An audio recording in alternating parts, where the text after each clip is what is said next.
Is democracy against इस्लाम? क्या जमहूरियत इस्लाम के ख़िलाफ़ है? क्या जमहूरियत शिर्क है? मुसलमानों की मेजॉरिटी जमहूरियत को अमलन तस्लीम करती है और इवन मजहबी जमातें भी इलेक्शंस में हिस्सा लेती हैं। लेकिन कुछ लोग जमहूरियत को इस्लाम के ख़िलाफ़ समझते हैं। अगर पाकिस्तान की बात की जाए, जिन उलमा को मैंने बहुत ज़्यादा सुना, अगर उनकी बात की जाए तो उनमें से डॉक्टर इसरार साहब वो शख्सियत हैं जो कि अवामी हाकिमियत के तसव्वुर को, जमहूरियत के कॉन्सेप्ट को तो शिरक तक कह देते थे। और इसके बरक्स जवेद अहमद गामदी साहब वो जमहूरियत को तस्लीम करते हैं, जमहूरियत को इस्लामी करार देते हैं। जो लोग जमहूरियत को इस्लाम के ख़िलाफ़ समझते हैं उनकी बुनियादी दलील ये होती है कि अगर अक्सरियत ने किसी इस्लामी कानून के ख़िलाफ़ वोट दे दिया तो कानून इस्लाम के ख़िलाफ़ बन जाएगा, लिहाजा जमहूरियत इस्लाम के ख़िलाफ़ है। इनके नज़दीक अल्लाह ताला ने मुसलमानों को खिलाफत का निज़ाम दिया है, जो कि मुसलमानों पर फ़र्ज़ है कि उन्होंने वो निज़ाम कायम करना है। अब सबसे पहले ये देखिए कि खिलाफत क्या है। अगर आप इस चीज़ को खिलाफत का नाम देते हैं कि मुसलमानों को इस्लामी कानून के मुताबिक, इस्लामी असूलों के मुताबिक हुकूमत करनी चाहिए, अगर इस चीज़ का नाम खिलाफत है तो इसमें तो कोई मसला नहीं है। हर मुसलमान, हम सभी यही चाहते हैं कि ऐसी हुकूमत कायम हो जो कि इस्लामी असूलों के मुताबिक हो। लेकिन सबसे बुनियादी सवाल ये है कि ये हुकूमत कायम कैसे होगी। ये जो इस्लामी हुकूमत हम चाहते हैं कि ये कायम हो, ये कायम कैसे होगी, सबसे बुनियादी सवाल यही है। और अगर खिलाफत भी कोई अलग एक निज़ाम है तो इस पर भी सबसे बुनियादी सवाल ये पैदा होता है कि ये खिलाफत की हुकूमत कायम कैसे होगी, खलीफा का तकर्रुर कैसे किया जाएगा, कौन सिलेक्ट करेगा खलीफा को कि फ़लाँ शख्स ने खलीफा बनना है, ये हुकूमत कायम कैसे होगी। कोई भी हुकूमत कायम करने के तीन ही तरीके हैं। एक तो ये है कि खुदा फ़ैसला कर दे कि आपका हुक्मरान कौन है, तो इख्तलाफ ही ख़त्म हो जाएगा, सब उसको तस्लीम कर लेंगे। लेकिन खुदा ने ऐसा नहीं किया। और दूसरा तरीका ये है कि तलवार के ज़ोर पर कोई गिरोह दूसरे लोगों पर हुकूमत करे। और तीसरा और आखिरी तरीका ये है कि अवाम की राय से हुकूमत की जाए। इसके अलावा चौथा कोई तरीका अभी तक ईजाद नहीं हुआ।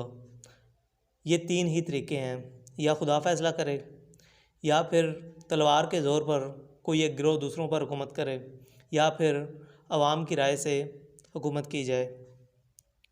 अब हमने ये फ़ैसला करना है कि क्या हमने तलवार के असूल को मानना है या फिर अवाम की राय से हुकूमत के असूल को दुरुस्त मानना है।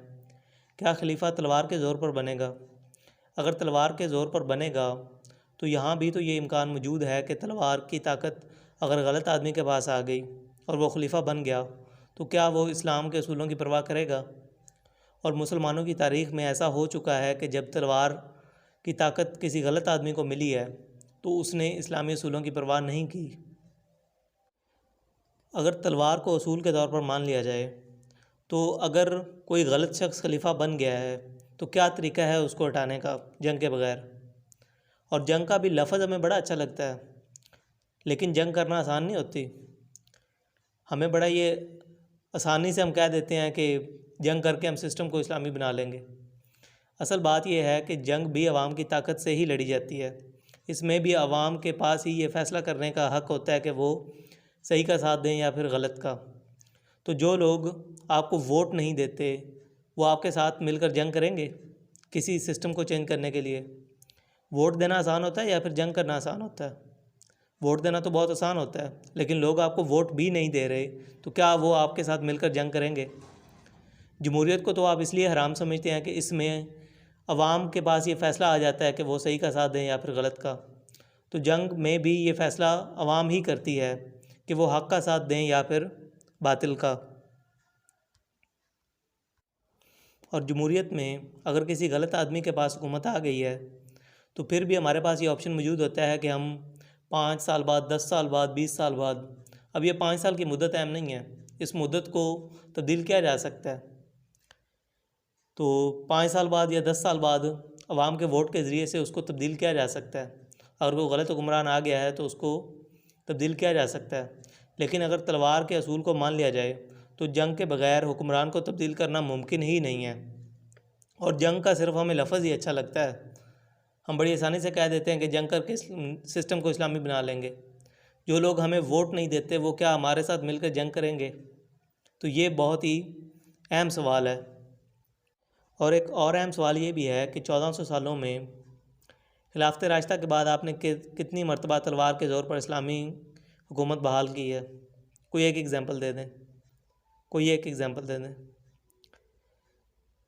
आजकल जो लोग खिलाफत की बात करते हैं ना, ये सिर्फ 30 साल को ऑन करते हैं खिलाफत राशिदा को। उसके बाद की जो हुकूमत है बनु उमैया की हुकूमत है, खिलाफत उसके बाद जो है वो बनु अब्बास की हुकूमत है या फिर खिलाफत उस्मानिया है, इसको तो आप ऑन ही नहीं करते। तो 1400 साल का आपका प्रोडक्ट सिर्फ 30 साल है। उसके बाद कोई एक एग्ज़ाम्पल ऐसी नहीं है कि जहाँ पे आपने तलवार के ज़ोर पर कोई इस्लामी हुकूमत कायम कर ली हो। जमहूरियत में तो आपके पास फिर भी ये ऑप्शन मौजूद होता है कि आप एक मुद्दत के बाद दोबारा आवाम की राय ले सकते हैं और आवाम की राय के मुताबिक जो है वो अगर कोई गलत आदमी चुन लिया गया है तो उसको तब्दील किया जा सकता है। लेकिन अगर तलवार को असूल के तौर पर मान लिया जाए तो ये ऑप्शन आपके पास बाकी नहीं बचता। और जंग का भी सिर्फ हमें नाम ही अच्छा लगता है, प्रैक्टिकली वो भी इजी नहीं होती। हमारे पास एक ही ऑप्शन बचता है जो तीसरा ऑप्शन है कि अवाम की राय से हुकूमत के असूल को मान लिया जाए। इसमें भी ये इम्कान मौजूद है कि कोई गलत आदमी का इंतखाब कर लिया जाए, अवाम किसी गलत आदमी का इंतखाब कर ले। लेकिन इसमें ये ऑप्शन मौजूद होता है कि आप 5 साल बाद 10 साल बाद उस हुक्मरान को चेंज कर सकते हैं अवाम के वोट के ज़रिए से। तो अगर हम ये चाहते हैं कि इस्लामी असूलों के मुताबिक हुकूमत कायम हो तो उसका एक ही तरीका है कि अवाम की तरबियत की जाए। और अवाम की तरबियत से भी पहले हमें ये देखना होगा कि हम कहाँ पर खड़े हैं। हमें अपने गिरबानों में जानकर देखना होगा कि हम क्या कर रहे हैं, हमने इस्लाम के नाम पर क्या कुछ किया है और उससे इस्लाम की कितनी बदनामी हुई है। सबसे पहले हमें अपनी तरबियत करना होगी, उसके बाद अवाम की तरबियत करना होगी। इससे ही ये मुमकिन है कि इस्लामी असूलों के मुताबिक जो है वो हुकूमत कायम हो सके, वरना फितना और फसाद ही है, इसके अलावा कुछ हासिल नहीं होगा। जो लोग जमहूरियत को नहीं भी मानते वो भी पार्शल जमहूरियत को वो भी मानते हैं, वो भी अमरुहुम शूरा बैनहुम के असूल को मानते हैं। यानी कि मुसलमानों के जो नज़्म इज्तिमाई के जो मामलात हैं वो मशवरे से तय होंगे, इस असूल को सभी मानते हैं। लेकिन वो ये कहते हैं कि कुछ ख़ास लोग खलीफा को सिलेक्ट करेंगे, खलीफा का तकर्रुर करेंगे कि हमारा हुक्मरान कौन होगा, इसका फ़ैसला करेंगे। कुछ ख़ास लोग होंगे, आप कह सकते हैं कि उलमा होंगे। यानी कि उनके नज़दीक ये फ़ैसला अवाम ने नहीं करना कि उनका हुक्मरान कौन होगा, बल्कि कुछ ख़ास लोग होंगे, कुछ उलमा होंगे, अहले इल्म हज़रात होंगे, वो ये फ़ैसला करेंगे कि हमारा हुक्मरान कौन होगा। इस पर भी बुनियादी सवाल ये पैदा होता है, करंट सिचुएशन को ही देख लें। अब हमारे यहाँ बहुत सारे लोग खलीफा बनने के उम्मीदवार हैं, हुक्मरान बनने के उम्मीदवार हैं। इमरान खान साहब हैं, जरदारी साहब हैं, नवाज शरीफ साहब हैं, उसके बाद जो हैं वो सिराजुल हक साहब हैं, मौलाना फजलुर रहमान साहब हैं, साद रिजवी साहब हैं। ये सारे लोग हुक्मरान बनने के उम्मीदवार हैं, खलीफा बनने के उम्मीदवार हैं। तो अब ये बताएं कि इनमें कैसे फ़ैसला किया जाए कि इनमें से कौन हुक्मरान बनेगा। क्या इनके दरमियान जंग करवाई जाए, या फिर जिस असूल को आप मानते हैं उसको यहाँ पे अप्लाई करके देख लें कि कुछ ख़ास लोग फ़ैसला करेंगे कि हुक्मरान कौन होगा, तो वो ख़ास लोग यहाँ पे कैसे फ़ैसला करेंगे। और अगर कोई फ़ैसला करेगा तो क्या वो दूसरी पार्टी उसको मान लेगी, और वो कुछ ख़ास लोगों पर क्या सबका इत्तेफाक हो जाएगा। यानी कि कौन से उलमा, कौन से अहले इल्म हज़रात ये फ़ैसला करेंगे और दूसरी पार्टी उसको, उन अहले इल्म हज़रात को मान लेगी। क्या जमात इस्लामी के उलमा ये फ़ैसला करेंगे या फिर JUIF के लोग फ़ैसला करेंगे, PTI के लोग फ़ैसला करेंगे, कौन लोग फ़ैसला करेंगे। तो प्रैक्टिकली तो ये चीज़ यहाँ पे पॉसिबल है ही नहीं कि आप इस तरह से कुछ ख़ास लोगों को ये इख्तियार दें, उन पर भी इत्तेफाक नहीं होगा। तो बेस्ट ऑप्शन यही मौजूद है कि ये इख्तियार अवाम के पास ही रहने दें। हुकूमत अवाम पर होनी है, तो अवाम को ही ये हक़ है कि वो ये फ़ैसला करें कि उन पर कौन हुक्मरान होगा।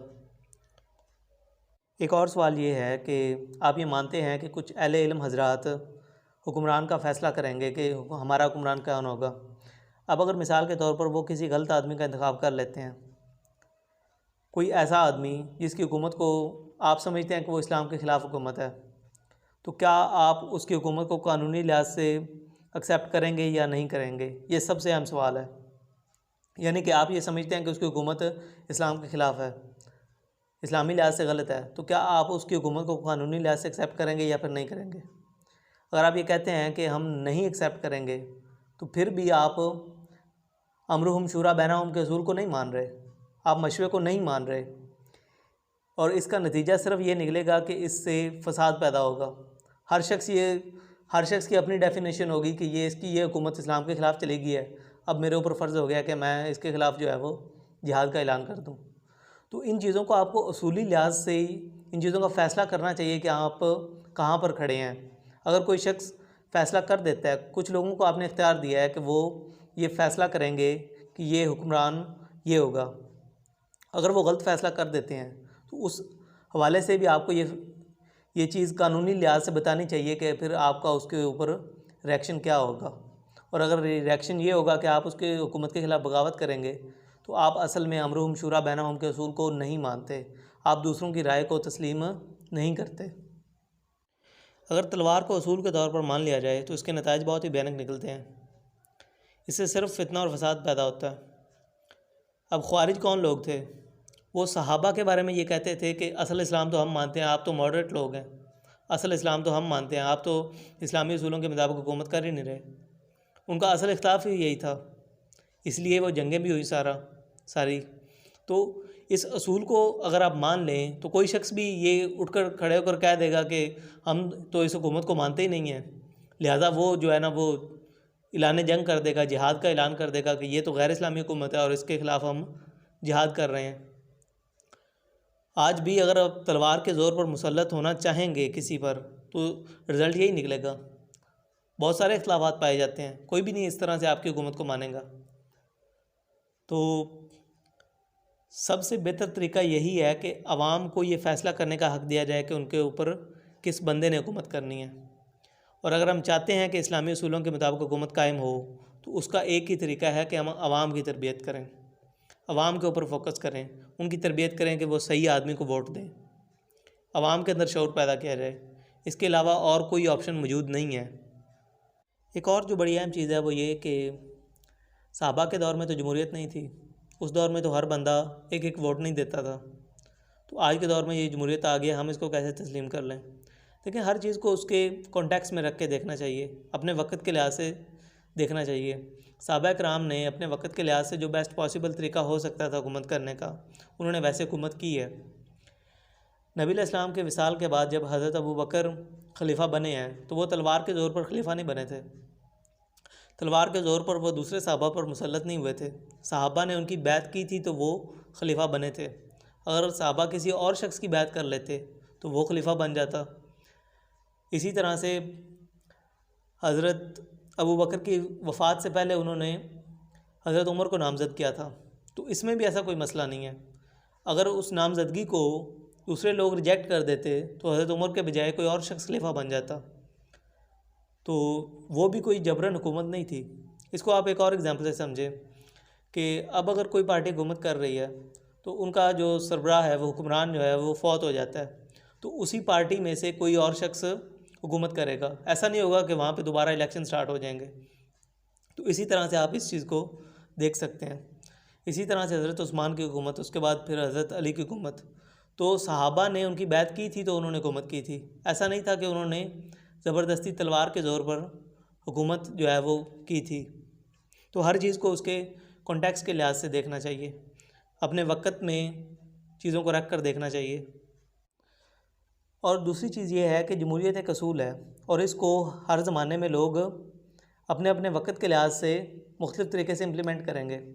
उस वक़्त ये मुमकिन नहीं था कि एक एक शख्स से वोट लिया जाए और हर 5 साल बाद 10 साल बाद इलेक्शन करवाए जाएँ। उस वक़्त जो बेस्ट पॉसिबल तरीका था उसके मुताबिक सहाबा ने हुकूमत की थी। और दूसरी ये चीज़ है कि जैसे आज के ज़माने में जो MNA होता है वो आगे प्राइम मिनिस्टर को सिलेक्ट करता है, तो उस ज़माने में ये होता था कि जो कबाइल के सरदार होते थे वो वैसे ही होते थे जैसे आज MNA है। तो वो जो है वो जो हुक्मरान है, जो खलीफा है, उसको उसके सिलेक्शन में वो अपना जो है ना वो अपनी राय देते थे, अपना वोट देते थे। तो इस हवाले से आप देख सकते हैं उस ज़माने में ये मुमकिन नहीं था कि एक एक बंदे से वोट लिया जाए और हर 5 साल बाद 10 साल बाद जो है ना वो इलेक्शन करवाए जाएँ। तो हर चीज़ को उसके कॉन्टेक्स्ट में रख कर देखना चाहिए। एक और चीज़ कि उस ज़माने में गैर मुस्लिमों से वोट क्यों नहीं लिया जाता था, हुक्मरान का तकर्रुर करते वक्त उनसे क्यों नहीं मशवरा किया जाता था। देखें, इसको भी आज की एग्जांपल से देख लें। आज अमेरिका कहाँ पर खड़ा है और हम कहाँ पर खड़े हैं। अमेरिका अपने फ़ैसले करते वक्त वो हमसे नहीं पूछेगा कि आप हमें आकर मशवरा दें। तो आज जिस पोजीशन में हम हैं उस पोजीशन में उस वक्त नॉन मुस्लिम थे, और आज जिस पोजीशन में अमेरिका है उस पोजीशन में उस वक्त मुसलमान थे। उस वक्त मुसलमान सुपर पावर थे। तो उस वक्त वो ये दूसरों के से ये उन्होंने नहीं पूछना था कि आप हमें आकर मशवरा दें कि हम क्या करेंगे। वो सुपर पावर थे, वो दुनिया को लीड कर रहे थे। उस वक्त खुद ही उन्होंने ये फ़ैसला करना था कि हमने क्या करना है, हमने किसको हुक्मरान बनाना है और किसको हमने हुक्मरान नहीं बनाना। अब यहाँ पर एक और सवाल पैदा होता है कि सहाबा ने रोमन और पर्शियन एम्पायर को क्यों गिराया, क्यों दूसरी हुकूमतों पर हमले किए। तो देखें, हर चीज़ को उसके कॉन्टेक्स्ट के लिहाज से देखना चाहिए। ये एक तफसील तलब मौजू है, इस पे मैंने एक और वीडियो बनाई है, उसका लिंक मैं डिस्क्रिप्शन में दे दूँगा, वो आप ज़रूर देखिएगा। तो खुदा के कौमों के साथ भी कुछ मामलात होते हैं। कौमों को जज़ा भी दी जाती है, सज़ा भी दी जाती है। जो बज़ाहिर कौमों के अप्स एंड डाउन्स होते हैं, ये भी एक पर्पज़ के तहत होते हैं। तो इस पर मैंने एक और वीडियो बनाई है, वो आप ज़रूर देखिएगा।